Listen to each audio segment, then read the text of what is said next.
আমার স্বামীর পরকীয়া প্রেমিকা গর্ভবতী হয়ে পড়ল, আর আমার শ্বশুরবাড়ির সবাই আমাকে জায়গা ছেড়ে দিতে, তালাক দিতে, চাপ দিতে লাগল। আমি শুধু হাসলাম, আর তারপর যা বললাম তা শুনে ঘরে থাকা 6 জন মানুষই ফ্যাকাশে হয়ে গেল, ক্ষমা চাইতে লাগলো। কিন্তু তখন অনেক দেরি হয়ে গেছে। মেঘলা আর মিস্টার ইয়াসিন বিয়ের আগে 2 বছর একসঙ্গে ছিলাম। তখন সে ছিল খুবই যত্নশীল, আন্তরিক এবং ভদ্র। আমি সত্যি বিশ্বাস করতাম আমি পৃথিবীর সবচেয়ে ভাগ্যবতী নারী। আমাদের বিয়ে হয়েছিল 2 পরিবারের পূর্ণ সম্মতিতে। আমার মা রেহানা খাতুন আমাদের উপহার হিসেবে একটি 3 তলা বাড়ি দিয়েছিলেন, যেটি তিনি সারা জীবনের সঞ্চয়ে গড়ে তুলেছিলেন, আর বাড়িটি আমার নামে রেজিস্ট্রি করা। শ্বশুরবাড়িতে আসার পর আমি আমার দায়িত্ব পালনে কোনো ত্রুটি রাখিনি। আমার শাশুড়ি শাহিদা বেগম কখনোই আমাকে পুরোপুরি মেনে নিতে পারেননি। আমি একটি প্রাইভেট ব্যাংকে চাকরি করতাম, ভোরে বের হতাম, রাতে ফিরতাম, ফলে রান্নার জন্য সময় খুবই কম পেতাম। তবুও আমি কখনো অভিযোগ করিনি। সবকিছু নীরবে মেনে নিয়ে নিজেকে মানিয়ে নিয়েছিলাম, শুধু সংসারে শান্তি বজায় রাখার জন্য। তারপর একদিন সবকিছু ভেঙে পড়ল। মিস্টার ইয়াসিন এক অদ্ভুত মুখভঙ্গি নিয়ে বাড়ি ফিরে এলেন এবং বললেন, আমাদের গুরুত্বপূর্ণ কথা বলা দরকার। আমি চুপচাপ বসে পড়লাম, বুকের ভেতরে ধুকপুক করছিল। তিনি বললেন, আমি দুঃখিত, কিন্তু আমার জীবনে আরেকজন এসেছে। সে গর্ভবতী। এক মুহূর্তের জন্য আমি কিছুই বুঝতে পারিনি। মনে হচ্ছিল কেউ আমার বুক চেপে ধরেছে। কিন্তু সবচেয়ে বেশি কষ্ট দিয়েছিল শুধু বিশ্বাসঘাতকতা নয়, বরং তিনি যেভাবে নির্লিপ্তভাবে কথাটা বললেন, যেন এটি কোনো সাধারণ বিষয়। 1 সপ্তাহ পর তার পুরো পরিবার আমার বাড়িতে জড়ো হলো। 6 জন মানুষ বসেছিল সেখানে। মিস্টার ইয়াসিন, তার মা শাহিদা বেগম, বাবা রাশেদ সাহেব, বোন নুসরাত, ভাই তানভীর, আর যে নারী তার সন্তানের মা হতে চলেছে, সাদিয়া রহমান। তারা সবাই আরাম করে বসেছিল আমার সেই ড্রয়িং রুমে, যেটি আমার মা আমাকে উপহার দিয়েছিলেন। তাদের কারো চোখে কোনো অপরাধ বোধ ছিল না। প্রথমে কথা বলেন শাহিদা বেগম, মা, যা হয়েছে তা তো হয়ে গেছে, এখন বাস্তবতা মেনে নিতে হবে। একজন নারীর আরেকজন নারীর জন্য সমস্যা সৃষ্টি করা উচিত নয়। সে গর্ভবতী, তার একটা সম্মানজনক জায়গা প্রাপ্য। আর তুমি সরে দাঁড়াও, যাতে সবকিছু শান্তভাবে মিটে যায়। আমি তার দিকে তাকিয়ে রইলাম। একবারও তিনি জানতে চাইলেন না আমি কেমন আছি। আমার কষ্ট যেন কোনো বিষয়ই নয়। তার কাছে গুরুত্বপূর্ণ শুধু সেই অনাগত শিশুটি, যাকে তিনি ইতিমধ্যেই নিজের নাতি বা নাতনি হিসেবে গ্রহণ করে নিয়েছেন। এরপর নুসরাত বলল, তোমার তো এখনো সন্তান হয়নি, কিন্তু ওদের হবে। এভাবে ধরে রাখার কোনো মানে নেই। শান্তিপূর্ণভাবে আলাদা হয়ে যাও, পরে চাইলে সম্পর্ক রেখে দিতে পারো। আমি কিছুই বললাম না। আমার দৃষ্টি গিয়ে পড়ল সাদিয়া রহমানের দিকে, সাজানো গোছানো, আত্মবিশ্বাসী, তার হাত পেটের ওপর রাখা, যেন কোনো অপরাধ বোধই নেই। সে একটু চোখ নামিয়ে নরম স্বরে বলল, আমি কাউকে কষ্ট দিতে চাই না, কিন্তু আমরা সত্যি একে অপরকে ভালোবাসি। আমি শুধু চাই আপনি আমাকে তার বৈধ স্ত্রী হওয়ার সুযোগ দিন এবং তার সন্তানের মা হিসেবে আমাকে গ্রহণ করুন। সেই মুহূর্তে আমি হাসলাম, তিক্তভাবে নয়, কষ্টে ভেঙে পড়ে নয়, বরং একেবারে শান্তভাবে। আমি ধীরে ধীরে উঠে দাঁড়ালাম, 1 গ্লাস পানি ঢাললাম, তারপর সেটি টেবিলের উপর রেখে দিলাম। এরপর আমি তাদের সবার দিকে তাকিয়ে স্পষ্ট ও ধীর কণ্ঠে বললাম, আপনারা যদি সবাই কথা শেষ করে থাকেন, তাহলে এবার আমার বলার পালা। ড্রয়িং রুমে তখন এমন এক নীরবতা নেমে এসেছে, যেন কেউ নিঃশ্বাস নিলেও শব্দ শোনা যাবে। 6 জোড়া চোখ আমার দিকে স্থির হয়ে আছে। আমি ধীরে ধীরে চারপাশে তাকালাম। এই ঘর, এই দেওয়াল, এই আসবাব, সবকিছু আমার জীবনের এক একটা স্মৃতি। আর সেই স্মৃতির মাঝখানে বসে আছে এমন কিছু মানুষ যারা আমার জীবনটাকে মুছে ফেলতে এসেছে।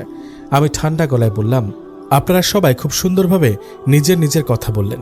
এখন আমি কিছু বলবো, আশা করি মাঝখানে কেউ বাধা দেবেন না। কেউ কিছু বলল না, শুধু মিস্টার ইয়াসিনের চোখে একটুখানি অস্বস্তি ভেসে উঠল। হয়তো সে বুঝতে পারছিল আমি চুপ করে সরে দাঁড়ানোর মানুষ নই। আমি ধীরে ধীরে সোফার পাশের টেবিল থেকে একটি ফাইল তুলে নিলাম। ফাইলটা খুলে কয়েকটা কাগজ বের করে সামনে টেবিলের উপরে রাখলাম। প্রথম কথা, এই বাড়ি নিয়ে। আপনারা সবাই খুব স্বাভাবিকভাবে এখানে বসে আছেন, যেন এটা আপনাদেরই বাড়ি। কিন্তু একটা বিষয় হয়তো ভুলে গেছেন, এই বাড়িটা আমার নামে রেজিস্ট্রি করা। সম্পূর্ণ আইনি মালিক আমি। আমার কথা শুনে রাশেদ সাহেব কপাল কুঁচকে বললেন, এইসব কাগজ দেখানোর দরকার কি? আমরা তো তোমার শ্বশুরবাড়ির মানুষ। আমি তাকে থামিয়ে দিলাম, না, দরকার আছে। কারণ আজকে আপনারা আমাকে এই বাড়ি ছেড়ে দিতে বলেছেন। তাই আগে পরিষ্কার হওয়া দরকার আমি কার জায়গায় আছি আর কে কার জায়গায় বসে আছে। নুসরাত বিরক্ত হয়ে বলল, তুমি কি বলতে চাও? আমরা জোর করে বসে আছি? আমি শান্তভাবে তার দিকে তাকিয়ে বললাম, ঠিক সেটাই বলছি। কারণ এই বাড়িতে আপনারা অতিথি, আর আমাকে এখান থেকে সরিয়ে দেওয়ার অধিকার আপনাদের নেই। শাহিদা বেগম এবার একটু রাগান্বিত হয়ে উঠলেন। মা, এত অহংকার ভালো না। সংসার মানে তো সমঝোতা। আমি হালকা হেসে বললাম, সংসার তখনই হয় যখন দুজন মানুষ একে অপরের প্রতি সৎ থাকে। এখানে তো সেটা অনেক আগেই শেষ হয়ে গেছে। ঘরের ভেতরে আবার নীরবতা। আমি এবার সরাসরি ইয়াসিনের দিকে তাকালাম। তুমি বলেছিলে দুঃখিত, কিন্তু তোমার সেই দুঃখে কোনো অনুশোচনা ছিল না, ছিল শুধু নিজের সুবিধা মতো জীবন সাজানোর চেষ্টা। ইয়াসিন একটু কাঁপা গলায় বলল, মেঘলা, বিষয়টা এত সহজ না। চুপ। আমি দৃঢ় গলায় বললাম, আজ তুমি একটা কথা বলবে না যতক্ষণ না আমি শেষ করছি। সে থেমে গেল। আমি আবার কথা বলা শুরু করলাম। দ্বিতীয় কথা, তালাক। আপনারা সবাই খুব সহজভাবে বললেন, আমি যেন শান্তিপূর্ণভাবে তালাক দিয়ে সরে যাই, যেন এটা কোনো চুক্তিপত্রে সাইন করার মতো সহজ বিষয়। আমি টেবিলে রাখা কাগজপত্রগুলো সামনে ঠেলে দিলাম। এটা হচ্ছে আমার পক্ষ থেকে তৈরি করা ডিভোর্স নোটিশ। তবে এখানে একটা ছোট্ট পার্থক্য আছে। তানভীর কৌতূহল নিয়ে বলল, কি পার্থক্য? আমি তার দিকে তাকিয়ে ধীরে ধীরে বললাম, তালাক আমি দেব, কিন্তু শর্ত আছে। সবাই একসাথে চমকে উঠল। সাদিয়া রহমানের মুখের আত্মবিশ্বাসে হালকা ফাটল দেখা গেল। আমি স্পষ্টভাবে বলতে লাগলাম, প্রথম শর্ত, এই বাড়ি থেকে আপনারা সবাই আজই বের হয়ে যাবেন, এখনই, এই মুহূর্তে। দ্বিতীয় শর্ত, মিস্টার ইয়াসিন, তুমি আমার কাছে লিখিতভাবে স্বীকার করবে যে তুমি বিবাহ বহির্ভূত সম্পর্কে জড়িয়েছ এবং সেই কারণে এই সম্পর্ক ভেঙে যাচ্ছে। তৃতীয় শর্ত, আমি আমার সম্মানহানির জন্য আইনি ক্ষতিপূরণ দাবি করব এবং সেটা তোমাকে দিতে হবে। শাহিদা বেগম চিৎকার করে উঠলেন, তুমি আমাদের ব্ল্যাকমেল করছো? আমি ঠান্ডা গলায় বললাম, না, আমি শুধু আমার অধিকার নিচ্ছি। নুসরাত এবার তীক্ষ্ণ গলায় বলল, তুমি কি ভেবেছ এসব করে আমাদের থামাতে পারবে? আমি একটু ঝুঁকে তার চোখে চোখ রেখে বললাম, আমি কাউকে থামাতে চাই না, আমি শুধু নিশ্চিত করতে চাই আমাকে কেউ পিছিয়ে এগিয়ে যেতে না পারে। এবার সাদিয়া রহমান ধীরে ধীরে কথা বলল, দেখুন, আমরা বিষয়টা শান্তভাবে মেটাতে চাচ্ছি। আমি তার কথা কেটে দিয়ে বললাম, শান্তি তখনই হয় যখন ন্যায় বিচারক থাকে। অন্যায়ের ওপর দাঁড়িয়ে শান্তি চাওয়া, সেটা শুধু সুবিধাবাদ। সে চুপ হয়ে গেল। আমি আবার সোজা হয়ে দাঁড়ালাম। আর একটা কথা, আপনারা সবাই বারবার বলছেন সে গর্ভবতী, তাই তাকে জায়গা দিতে হবে। খুব ভালো কথা, কিন্তু একটা প্রশ্ন, যখন সে এই সম্পর্কে জড়িয়েছিল তখন কি সে জানতো না যে ইয়াসিন বিবাহিত? কেউ উত্তর দিল না। আমি নিজেই বললাম, জানতো, তবুও করেছে। তাহলে এখন কেন আমি আমার জীবনটা তার ভুলের জন্য ভেঙে দেব? রাশেদ সাহেব এবার একটু নরম গলায় বললেন, মা, আমরা ভুল করেছি, কিন্তু এখন তো একটা নতুন জীবন আসছে। আমি তার দিকে তাকিয়ে বললাম, একটা নতুন জীবন আসছে বলে কি আমার জীবন শেষ হয়ে যাবে? আমার সম্মান, আমার অস্তিত্ব, সেগুলোর কোনো মূল্য নেই? তিনি চুপ হয়ে গেলেন। ঘরের ভেতর তখন চাপা উত্তেজনা। আমি ধীরে ধীরে দরজার দিকে এগিয়ে গেলাম। তারপর ফিরে তাকিয়ে বললাম, আপনারা সবাই এখন যেতে পারেন। কেউ নড়ল না। আমি আবার বললাম, আমি কিন্তু সিরিয়াস। এই মুহূর্তে আপনারা সবাই এই বাড়ি ছেড়ে বের হয়ে যাবেন, না হলে আমাকে অন্য ব্যবস্থা নিতে হবে। ইয়াসিন উঠে দাঁড়ালো। তার মুখে তখন স্পষ্ট ভয় আর অনুশোচনা মিশে আছে। মেঘলা, প্লিজ, এতটা কঠিন হয়ে যেও না, আমরা কথা বলে। আমি তাকে থামিয়ে দিলাম। আমি অনেকদিন নরম ছিলাম, আজ প্রথমবারের মতো আমি নিজের জন্য দাঁড়িয়েছি। সে আর কিছু বলতে পারল না। এক এক করে সবাই উঠে দাঁড়াতে শুরু করলো। তাদের মুখের সেই আত্মবিশ্বাস, সেই দম্ভ, সবকিছু কোথায় যেন মিলিয়ে গেছে। সাদিয়া রহমান দরজার কাছে গিয়ে একবার পেছনে তাকালো। তার চোখে এবার স্পষ্ট অনিশ্চয়তা। আমি শুধু তাকিয়ে রইলাম, কোনো কথা বললাম না। সবাই বের হয়ে যাওয়ার পর দরজাটা ধীরে ধীরে বন্ধ করলাম। ঘরের ভেতরে আবারও নীরবতা নেমে এলো, কিন্তু এবার সে নীরবতা আর ভয়ের না, এটা শক্তির নীরবতা। আমি সোফায় গিয়ে বসলাম। বুকের ভেতর জমে থাকা চাপা কষ্টটা হঠাৎ করে বেরিয়ে আসতে চাইল, কিন্তু আমি নিজেকে সামলে নিলাম। কারণ আমি জানি আজ আমি হেরেছি না, আজ আমি নিজেকে ফিরে পেয়েছি। টেবিলের ওপর রাখা কাগজগুলোর দিকে তাকিয়ে ধীরে ধীরে বললাম, এখন খেলা শুরু হলো, এখন খেলা শুরু হলো। নিজের মুখে বলা কথাটাই যেন ঘরের চারপাশে প্রতিধ্বনির মতো ঘুরে ফিরে আসছিল। আমি কিছুক্ষণ স্থির হয়ে বসে রইলাম। দরজার ওপাশে তাদের পায়ের শব্দ ধীরে ধীরে মিলিয়ে গেল, আর ভেতরে শুধু নিস্তব্ধতা। কিন্তু এই নিস্তব্ধতা আর আগের মতো দুর্বলতা ছিল না। এটা ছিল ঝড়ের আগে জমে থাকা শক্তির মতো, যেখানে সবকিছু নতুন করে গড়ে ওঠার অপেক্ষায়। আমি ধীরে ধীরে গভীর একটা শ্বাস নিলাম। এতদিন ধরে জমে থাকা অবহেলা, অপমান, চেপে রাখা কান্নার সবকিছু যেন একসাথে বুকের ভেতর ঘুরপাক খাচ্ছিল। কিন্তু আশ্চর্যের বিষয়, চোখে জল আসছিল না, বরং মনে হচ্ছিল ভেতরের কোনো এক জায়গা হঠাৎ করে শক্ত হয়ে গেছে। আমি উঠে দাঁড়ালাম। ড্রয়িং রুমটা আবার চোখ বুলিয়ে দেখলাম। এই ঘরে কত হাসি ছিল, কত স্বপ্ন ছিল, অথচ আজ এই একই ঘরেই আমাকে সরে দাঁড়াতে বলা হয়েছে। হালকা একটা হাসি ফুটে উঠল ঠোঁটে। না, এবার আর আমি সরে দাঁড়াবো না। আমি সোজা নিজের রুমে চলে গেলাম। দরজা বন্ধ করে বিছানার ধারে বসে পড়লাম। কিছুক্ষণ পর মোবাইলটা হাতে তুলে নিলাম। একটা নাম্বার ডায়াল করলাম। হ্যালো, রুবাই আপু, আমি মেঘলা বলছি। ওপাশ থেকে অবাক কণ্ঠ। মেঘলা, এত রাতে সব ঠিক আছে তো? আমি একটু থেমে বললাম, না, কিছুই ঠিক নেই, আর সেই কারণেই আপনাকে ফোন করেছি।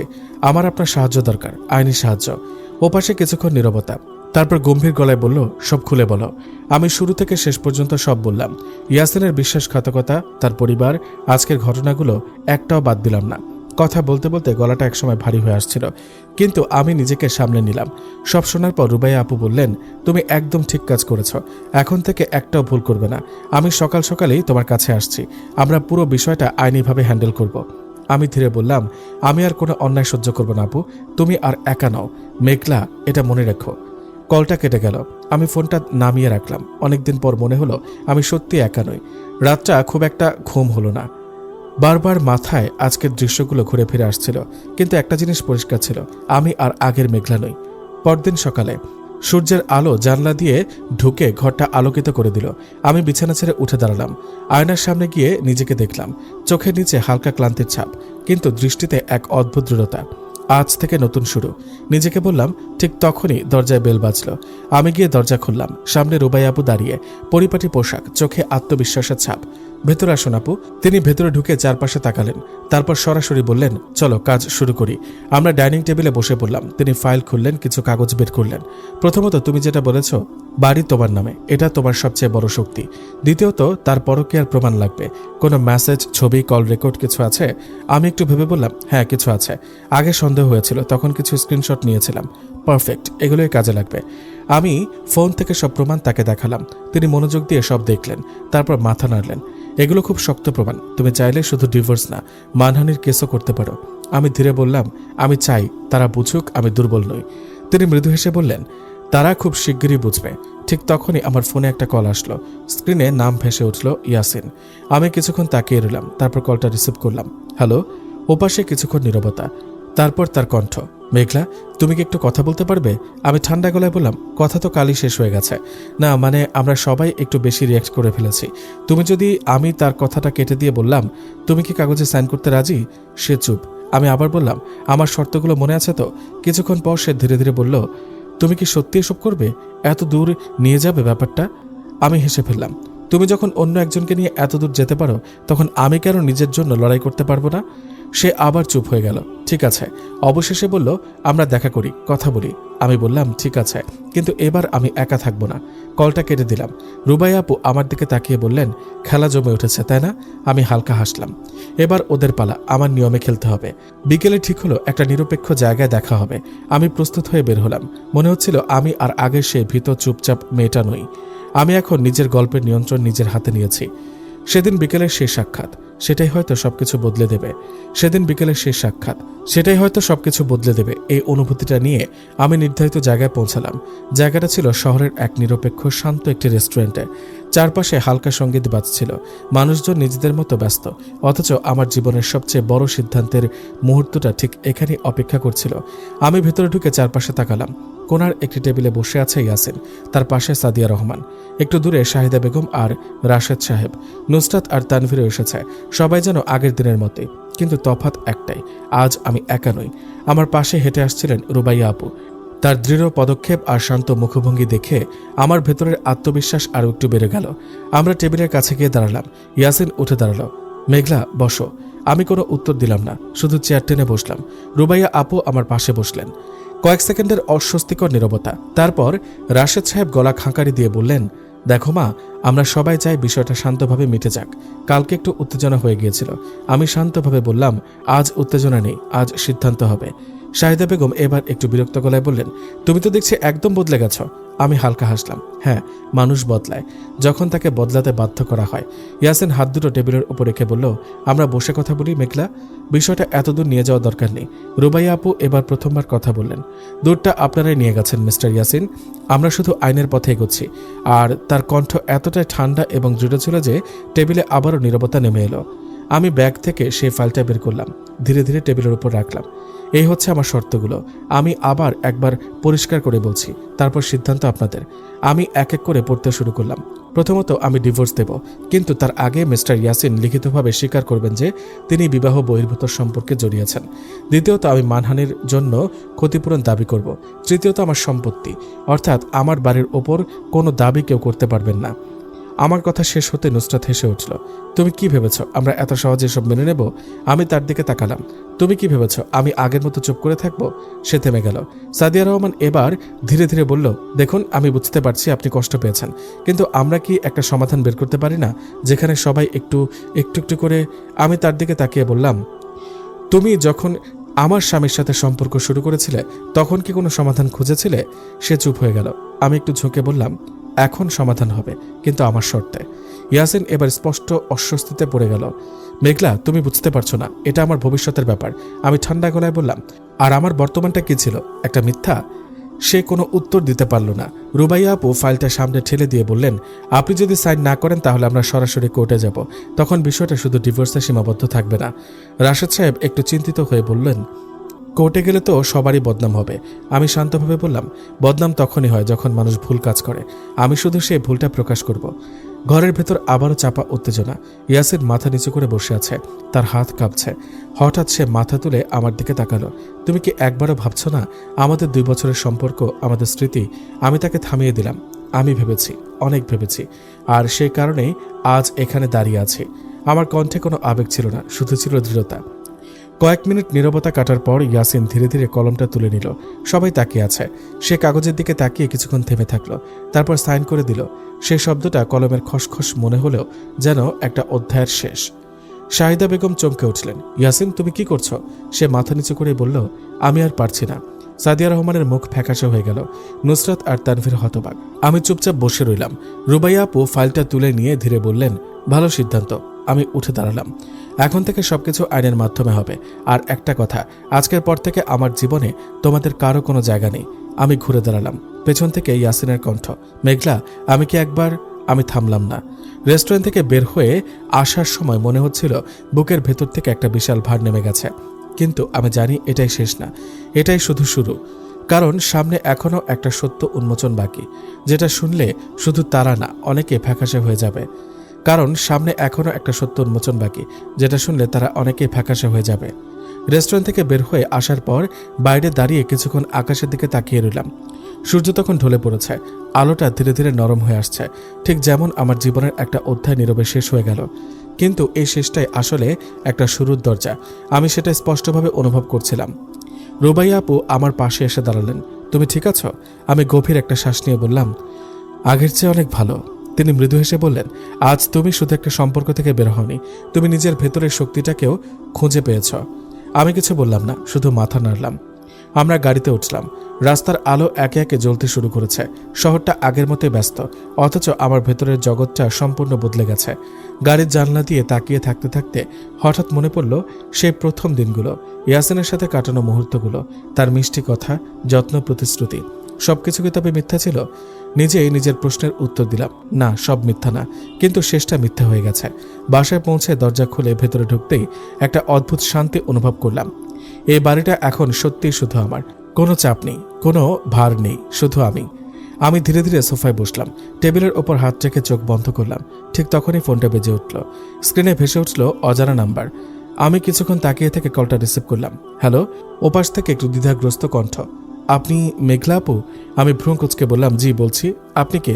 কিছুক্ষণ চুপ থেকে সে বলল, আমি সাদিয়ার এক বান্ধবী, আমার নাম তানিয়া। আমার বুকের ভেতর হালকা একটা কৌতূহল জাগলো। বলুন, কি ব্যাপার? তানিয়ার কণ্ঠে স্পষ্ট অস্থিরতা।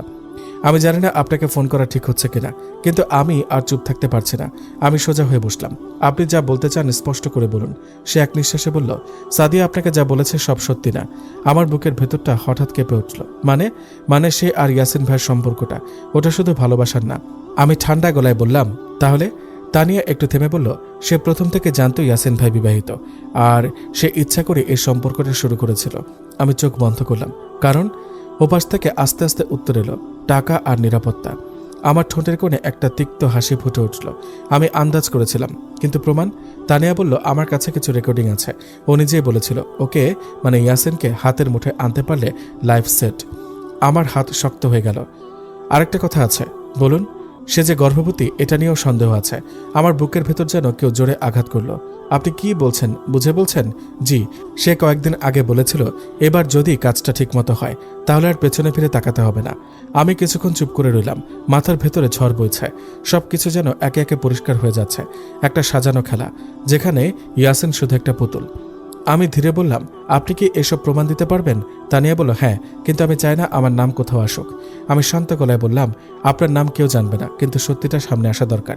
আমি আপনাকে ফাইলগুলো পাঠাচ্ছি। কলটা কেটে গেল। কিছুক্ষণ পর ফোনে একের পর এক অডিও ফাইল আসতে শুরু করলো। আমি একটা প্লে করলাম। সাদিয়ার কণ্ঠ। ওকে পুরোপুরি নিজের দিকে নিয়ে আসতে পারলেই হবে, তারপর সব আমার। ও তো বোকা, যা বলবো তাই বিশ্বাস করবে। আমার হাত কেঁপে উঠল। আরেকটা রেকর্ডিং। প্রেগন্যান্সিটা নিয়ে একটু নাটক করতে হবে, তখন দেখবি সব ঠিক হয়ে যাবে। আমি ফোনটা নামিয়ে রাখলাম। ঘরের ভেতরে নিস্তব্ধতা, কিন্তু এই নিস্তব্ধতার ভেতর একটা আগুন জ্বলছে। আমি ধীরে ধীরে উঠে দাঁড়ালাম। আয়নার সামনে গিয়ে নিজেকে দেখলাম। তাহলে খেলা শুধু আমার বিরুদ্ধে ছিল না। আমার চোখে এবার এক ধরনের ঠান্ডা আগুন। ঠিক তখনই আবার ফোন বেজে উঠল। ইয়াসিন। আমি কিছুক্ষণ তাকিয়ে থেকে কলটা রিসিভ করলাম। হ্যালো। ওপাশ থেকে ক্লান্ত কণ্ঠ। মেঘলা, আমি কি তোমার সাথে একটু দেখা করতে পারি? জরুরি কথা আছে।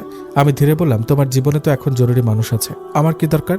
সে কিছুক্ষণ চুপ থেকে বলল, সব কিছু এত সহজ না। আমি ভুল করেছি।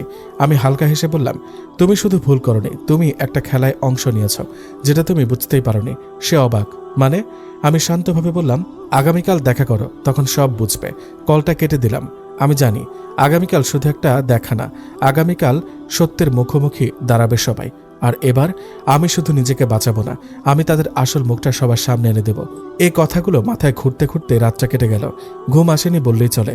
বিছানায় শুয়ে থেকেও মনে হচ্ছিল চোখ বন্ধ করলে সামনে ভেসে উঠছে ইয়াসিনের মুখ, সাদিয়ার ঠান্ডা হাসি, আর সেই টেবিলে বসা মানুষগুলোর নির্লজ্জ আত্মবিশ্বাস। কিন্তু এবার আর সেই ছবিগুলো আমাকে কাঁদাতে পারেনি, বরং ভেতরে একটা অদ্ভুত শান্ত কঠোরতা তৈরি হচ্ছিল। ভোর হতে আমি উঠে পড়লাম। আয়নার সামনে দাঁড়িয়ে নিজেকে একবার ভালো করে দেখলাম। আগে সে মেঘলা আর নেই। চোখে ক্লান্তি আছে, কিন্তু ভয় নেই। আমি চুলটা গুছিয়ে নিলাম। সাধারণ একটা সাদা পাঞ্জাবি পরলাম। কোনো সাজগোজ নয়। আজ আমাকে দেখানোর কিছু নেই। আজ সত্যটাই কথা বলবে। রুবাইয়া আপু ঠিক সময়ে এলেন। তার হাতে কিছু ফাইল, কিছু প্রিন্ট আউট আর একটা ল্যাপটপ। আজকে সবকিছু শেষ হবে, তিনি শান্তভাবে বললেন। আমি মাথা নাড়লাম। আজকে শেষ না হলে আমি শুরুই করতে পারবো না নতুন জীবন। আমরা দুজন গাড়িতে উঠলাম। গন্তব্য একই, সেই নিরপেক্ষ জায়গা, কিন্তু আজকের পরিবেশ আগের দিনের মতো নয়। আজ আমি শুধু ডিভোর্সের জন্য যাচ্ছি না, আজ আমি যাচ্ছি একটা সত্য উন্মোচন করতে। রেস্টুরেন্টে ঢুকতে আমি দেখলাম তারা সবাই আগে থেকে এসেছে। ইয়াসিন একপাশে বসে আছে, মুখে অস্বস্তি, চোখে অনিশ্চয়তা। সাদিয়া বসে আছে তার পাশে, কিন্তু তার চোখে আজ সেই আগের আত্মবিশ্বাস নেই, বরং একটু অস্থিরতা। শাহিদা বেগম আর রাশেদ সাহেবও আছে, কিন্তু তাদের ভঙ্গিতে একটা চাপা টেনশন। আমরা টেবিলে বসতে নীরবতা নেমে এলো। আমি ধীরে ধীরে বললাম, আজ আমি শুধু কথা বলতে আসিনি, আমি প্রমাণ নিয়ে এসেছি। ইয়াসিন আমার দিকে তাকালো। মেঘলা, আবার কি শুরু করেছো তুমি? আমি হালকা হাসলাম। শুরু না, শেষ। রুবাইয়া আপু ল্যাপটপটা টেবিলে রাখলেন। আপনারা সবাই মনোযোগ দিয়ে শুনবেন, তিনি বললেন। আমি প্রথম অডিওটা চালালাম। সাদিয়ার কণ্ঠ পুরো ঘরে ভেসে উঠল। ওকে ফাঁদে ফেলতে পারলেই সব শেষ। ঘরের ভেতর যেন বাতাস থমকে গেল। সাদিয়া হঠাৎ চিৎকার করে উঠল, এটা মিথ্যা, এটা এডিটিং করা। আমি শান্তভাবে বললাম, আরেকটা শুনবে? আরেকটা অডিও চালালাম। প্রেগন্যান্সি নিয়ে নাটক করতে হবে। এবার ইয়াসিন চুপ হয়ে গেল। তার মুখ ধীরে ধীরে ফ্যাকাশে হতে শুরু করলো। শাহিদা বেগম কাঁপা গলায় বললেন, এগুলো কি সত্যি?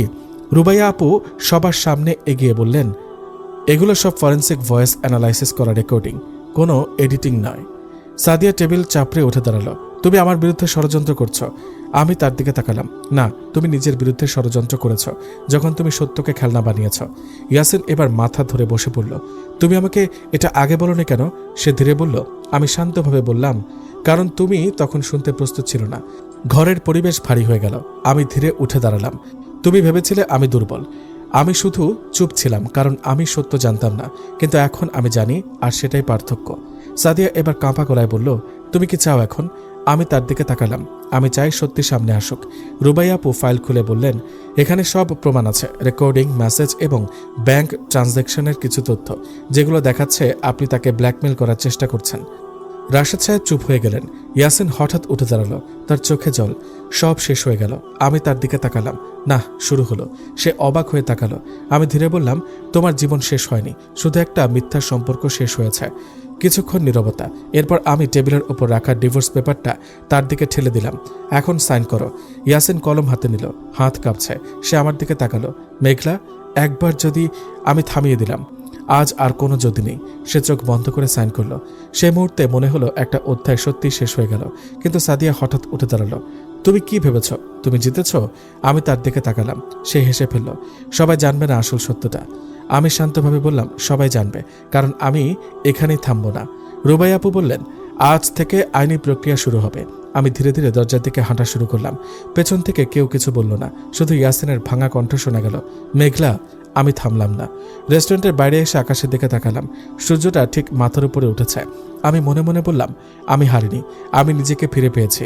কিন্তু আমি জানি এটা শেষ না, কারণ সত্য যত বড়ই হোক তারপরেও কিছু মানুষ প্রতিশোধ নিতে চায়, আর সেই প্রতিশোধের আগুন এবার নতুন করে জ্বলতে শুরু করবে। এই কথাগুলো মনে মনে ঘুরতে আমি গাড়িতে উঠে বসলাম। রুবাই আপু আমার পাশে বসেছিল। তিনি কিছুক্ষণ চুপ থেকে বললেন, তুমি কি জানো, আজ তুমি শুধু একটা সম্পর্ক ভাঙনি, তুমি একটা পুরো ভুয়া মুখোশ খুলে দিয়েছ। আমি জানলা দিয়ে বাইরে তাকিয়ে বললাম, আমি মুখোশ খুলিনি আপু, তারা নিজেরাই খুলে ফেলেছে। গাড়ি এগিয়ে চলল, কিন্তু আমার ভেতরে শান্তি আর উত্তেজনা একসাথে কাজ করছিল, কারণ আমি জানতাম আজকের এই পর্বের পর তারা চুপ করে বসে থাকবে না। ঠিক তখনই রুবাইয়া আপুর ফোন বেজে উঠল।